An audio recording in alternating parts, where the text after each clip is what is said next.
Hello and welcome back to another episode. Indeed, welcome to a whole new year. 2019 is officially, undeniably, unequivocally, irrevocably here to stay. And honestly, I promise, we are starting to consider taking down the Christmas decorations. But in my defence, these things don't traditionally get packed away until like the 5th or 6th of January, 12 days of Christmas, Epiphany and all that. And so there's still time to enjoy a festive Christmas atmosphere. The tree is still up, the lights and the tinsel are still twinkling. And so with that in mind, today I just wanted to fit in one more festive morsel, one more little treat for us to share, one more mince pie, if you will, in the form, the shape, the flavour of White Dwarf Magazine, issue 201 from September 1996. This was the first White Dwarf magazine I ever saw. It was the first White Dwarf magazine I ever owned because as soon as I saw it, I simply had to have it in my life. And for the princely sum of £2.99, it changed my life forever. The past 22 years have simply not been the same. It also came along at just the right time. September 1996 was the month that I was going into high school. Following a summer, having just come out of primary school, I was ready for something new, something different, something like White Dwarf. It's dark, it's intricate, it's mysterious, it's rich, and in that sense it's a little bit like, I suppose, the way that people used to think about D&D as being, potentially satanic and magical, and people looked on it with a little bit of suspicion. But the people who played it, it was their own little world that they could have and they could modify and they could use to explore adventures that they had in their minds. White Dwarf seemingly promised that and more, and I'm so pleased that I came across this magazine then, and that this book has become probably one of the most important things in my life, certainly in this room. If the house was burning down, this would probably be one of the things I'd try and rescue and take to safety. And that's no exaggeration, because it just opened up a whole world, a whole sphere of my life that just bloomed from that moment. It's just so exciting, and frankly, who could blame me initially for picking up the magazine because of this artwork? I mean, look at it, it's just incredible. It's so striking. These goblins who are charging towards you, there's too many to count, they go all the way back to the horizon. These sort of space hopper tadpole type creatures that are clearly barely under control, with these iron extensions where a tooth or a horn has been snapped, and a goblin blacksmith has arrayed it for war. It's just desperate for you to open the magazine, and boy oh boy am I glad that I did. Now hitherto Games Workshop had loosely been in my awareness. I'd just about been aware of Games Workshop through, for example, the board game Hero Quest. I think a game released in 1989 with MB Games, and on the front of the box was this barbarian swinging a sword, and a whole atmosphere that was just rich with fantasy and excitement. It reminded me of, for example, Lord of the Rings and stuff like that I'd been aware of, having had it read to me, for example, by my dad, and having little bits of artwork around the house amongst, for example, some of his books and this sort of stuff. So it had that kind of evocative richness. But for me, Games Workshop at the time was basically a board games company. I didn't know about the tabletop warfare element. And any tabletop warfare games I had come across at that point were basically boring. Like little models from the Napoleonic era that my friends' dads might have, and they'd be very, don't touch these, this kind of thing.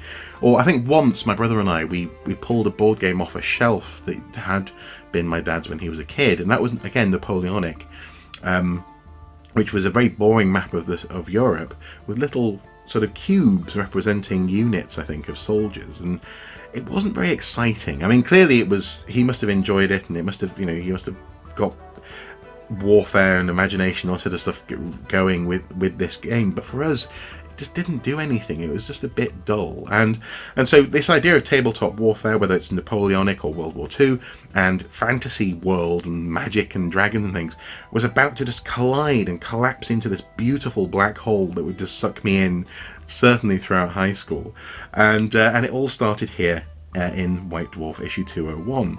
And the thing is, immediately I had this sense that I had just come in late to a party, because it is issue 201, and at the beginning of the book they are celebrating, the editorial team here are celebrating having just released issue 200.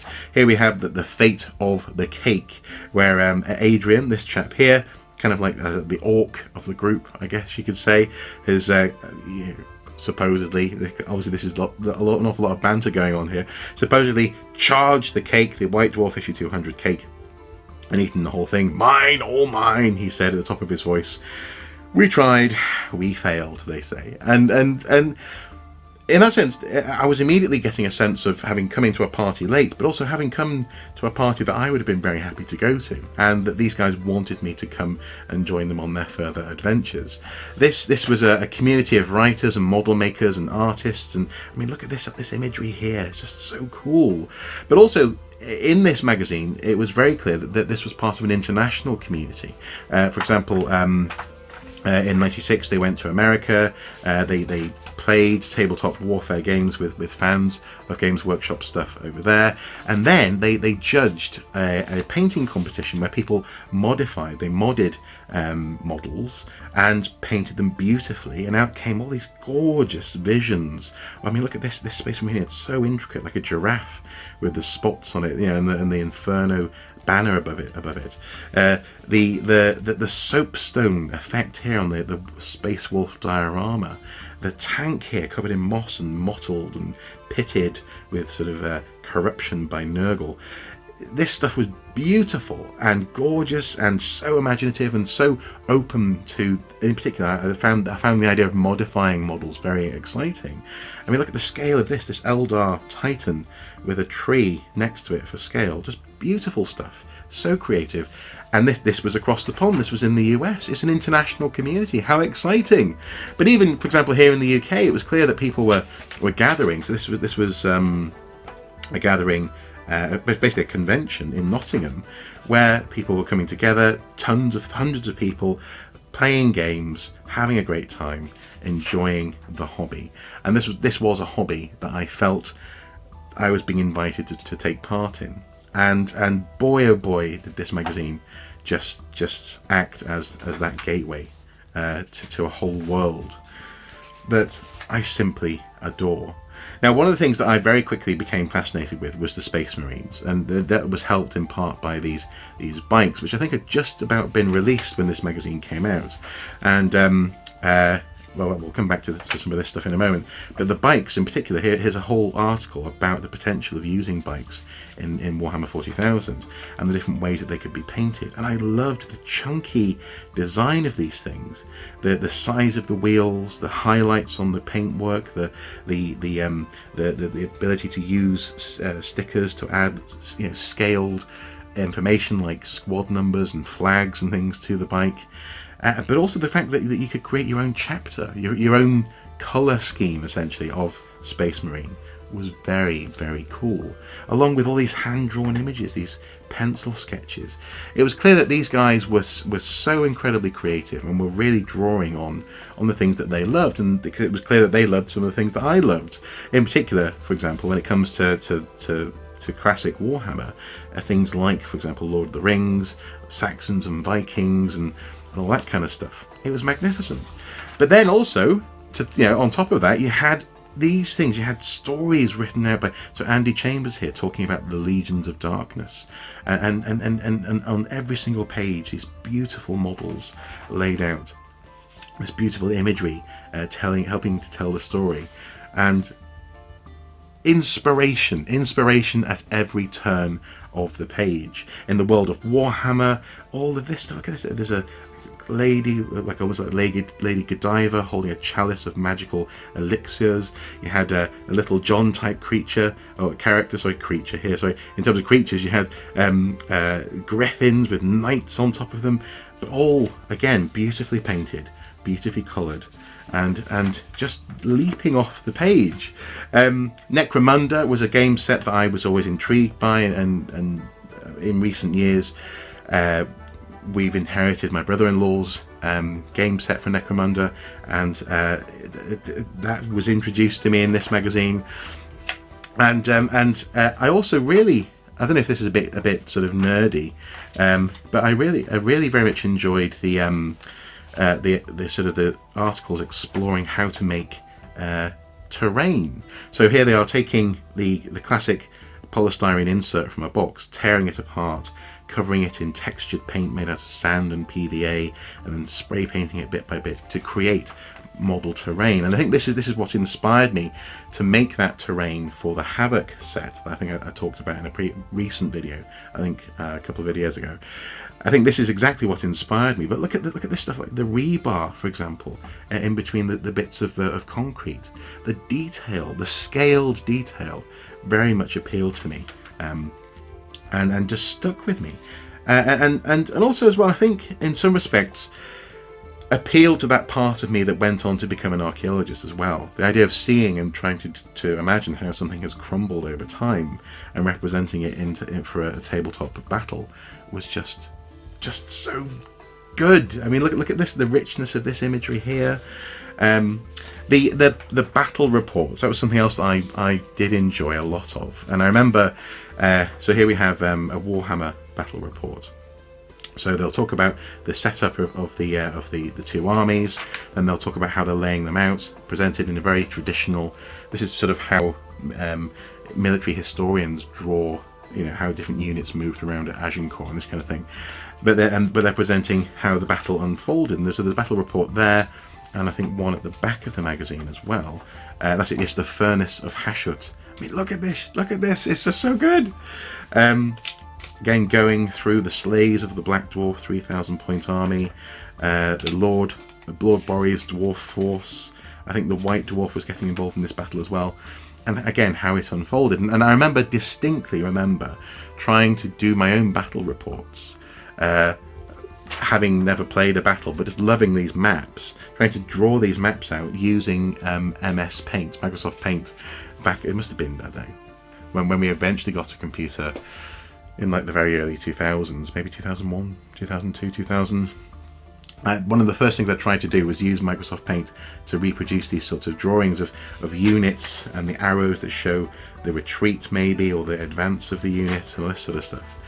I really geeked out and nerded out over this idea of a battle report and of charting and recording a battle. And then, so at the end here, Tumos, looming over the forests of the Empire, admires his handiwork. The dwarf armies lie in ruins.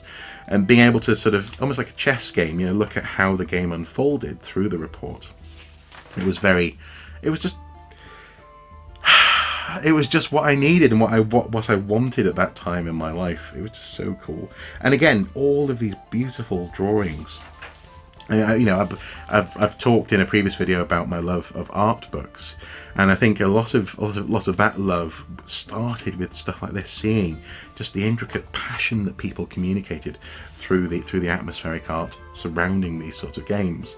Of course, at the back of the magazine, there's the Games Workshop mail order, retinue catalogue, and this was something else that I would pore over and examine and fantasize about, the idea of getting my hands on some of these models, and again even modifying perhaps some of these myself, being able to, I mean, look at that, that's something from ancient Egypt, but a Chaos Space Marine. Of course, back then these models were mainly, especially the unique individuals, were cast in metal, so you'd be getting hold of a metal model and then modifying that. Orcs, hobgoblins, dwarves. Look at that dwarf cannon, like a barrel with a sort of a chimney and a bellows to sort of fire the thing. It's just so cool. It was beautiful. Oh, and this guy, Orion, King of the Woods. So this is the model that you could buy at the back of the magazine, having read. Where is he? Here we are. The Lord of Lauren, Orion, the King of the Woods. I mean, look at it. It's a gorgeous miniature.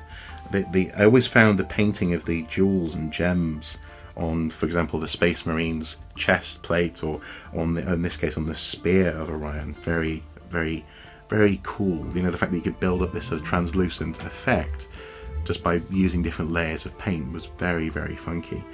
And then this beautiful artwork here that sort of brought, you know, a fairly fixed model to life. The pointiness of the antlers, the demonic kind of of the character, and then the wolves, the sort of the hounds of the hunt that follow in Orion's path and footsteps that accompany him onto the battlefield. Just so inspirational and just so cool. I'm going to keep on just rambling on because I can. This book is just so full of cool stuff. We have the Space Hulk campaign here, and I think this issue came with a series of card cutouts that could be configured in different ways to create each of the levels, each of the missions in this campaign. So you'd start on the sort of the hashed sort of corridors here with your squad lined up, and they'd have to try and fight their way through against Tyranid aliens, I think, to get to the bulkhead on each of the different levels, or the gene stealers. So again, 2 squad starting points fighting the way through, 2 starting points there fighting the way through to there. It was in that sense much more prescribed, much more like a D&D campaign, I guess, in that sense. But it's still using these gorgeous Space Marines. Look at that imagery again. It's like a dark Disney castle in the background with these guys, these Ultramarines from the Imperium fighting on behalf of the Emperor. Dragon, Chaos Sorcerer in Warhammer. It's just jumping off the page. I simply love the Necromunda gangs.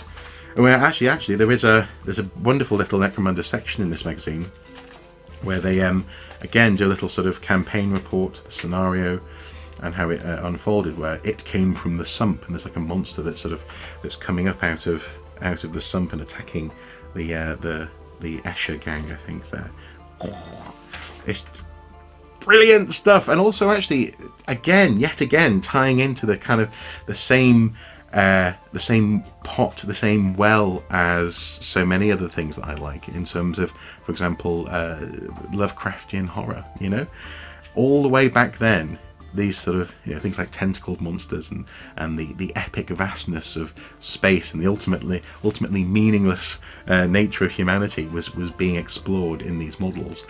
So yeah, I've always loved Lovecraft without even knowing it. Wow, Grishnak, a wonderful. This is actually, so they got Adrian, yeah, the guy who ate the cake, very much the orc fan of the group.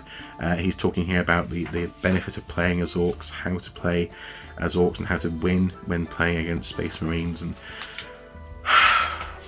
this magazine, man, this magazine is just magnificent. And the thing is, whenever I picked up another White Dwarf magazine, I was always a bit disappointed that it wasn't this one. And that sounds really dumb, but I always wanted to have this experience again. And each volume, each new edition had its own charm, its own balance. But this one, for some reason, the balance in this particular issue was just perfect, and it just got its claws into me. I mean, look at this.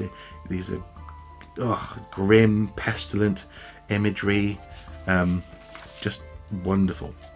Oh, Khan the Betrayer, Andy Chambers again here, telling a story of a chaos lord, the Khorne Berserkers led by Khan the Betrayer. Khan the Betrayer, blood drenched and exalted in the eyes of Khorne, Khan the Betrayer is an unstoppable maelstrom of savagery on the battlefield. Khan is known as the Betrayer due to his berserk fury, which is so all-consuming that he has been known to turn upon his own followers when all others lie dead before him. It's just, you know, a 10, 11, 12-year-old. Of course I was going to love this book. And again, look at that dark, really dark imagery. I love the sort of the sort of, I don't know, the heat or the magic or something that's coming out of his mouth there. And he cries up to the gods. And yeah, the models, I always recognised the models didn't quite live up to the artwork. You know, so here you got these 2 horns coming out of his I don't know, that part of his armour around his midriff, his crotch, and that's not here on the model. It's just a skull in the middle. So they couldn't directly translate the epicness of the art into the model at all times. But because this is a game that's also inviting you to use your imagination, this was almost like a little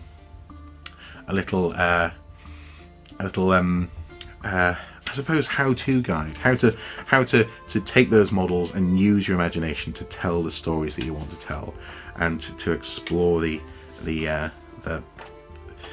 campaigns and the scenarios that you could dream up. I always loved this guy here as well. Just a simple image of a dwarf who's mining, but look at the candle on his helmet there, like a little miner's torch on his hat. Just wonderful stuff. Absolutely wonderful. And the thing is, obviously, I know I'm not alone. I know there are so many people out there who have come into Games Workshop and left and come back again. But I think once you're aware of this stuff, once you're aware of the richness of the artwork and the possibilities of the models, and also elements of the gameplay as well, it's really hard not to be inspired by it, and not to catch that Nurgle plague like enthusiasm. You will become infected if you are even slightly interested in any element of this stuff. And boy oh boy, did issue 201 of White Dwarf Magazine work its magic on me. And then on the back, this image here, I've always loved it. We have a whole bunch of Tyranids charging, well, it says here actually, in an avalanche of rattling armor plates, glistening fangs and gigantic claws, the hidden Imperial base falls to the Tyranid swarm. And I just looked at it, that this thing has sort of clearly come up out of the ground. You can see where sort of the section of this metal plate has got grass on top of it to camouflage it. It's got out of the ground, and all the aliens are storming it. It's just so evocative, and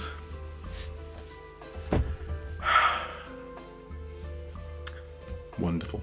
I simply had to share this with you guys today.